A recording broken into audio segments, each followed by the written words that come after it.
Rents are rising, but home prices are also rising, and in these days, people, and particularly the millennials and younger people, they rent because they like the product. They rent because they like the apartment, they like the lifestyle, they like the amenities that you can't find in a single family home. Obviously, there's going to be a delicate balance of pricing people out of both the apartment and the single family market, but it's a different product than when I lived in an apartment right out of college or my grandfather's apartments. Right now, one of the biggest challenges is the single-family mortgage market, and I think that many of the people renting, they're renting by choice for two reasons: flexibility, and maybe they're going to be relocating, and secondly, many have student loans and the credit situation, and I think that when you look at rising rents, I think rents, when you step back and look, we've not added much in supply, which has increased the rental rate. And the second thing is,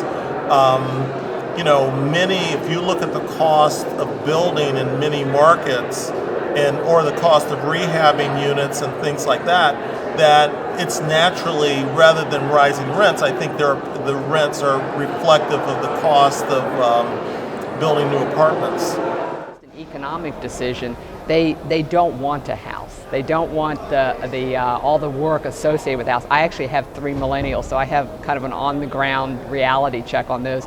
And they like the flexibility of being able to move around.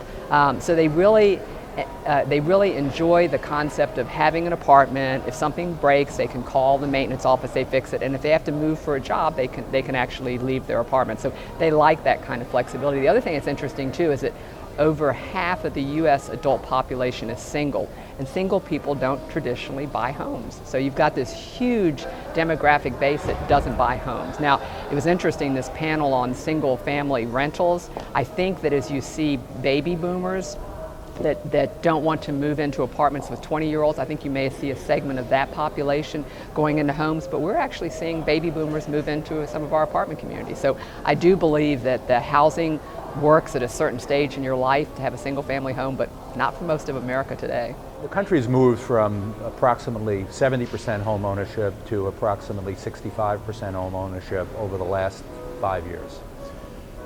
Part of that is a result of a concept that more and more people are choosing to rent, renters by choice.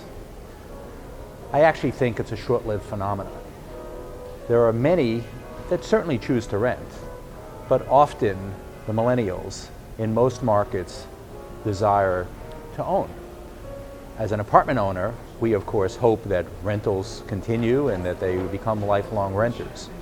But with goals of building equity, goals of building family, building community, in addition to what can be provided by apartment living, which is certainly a great thing to do, many a millennial wishes to own.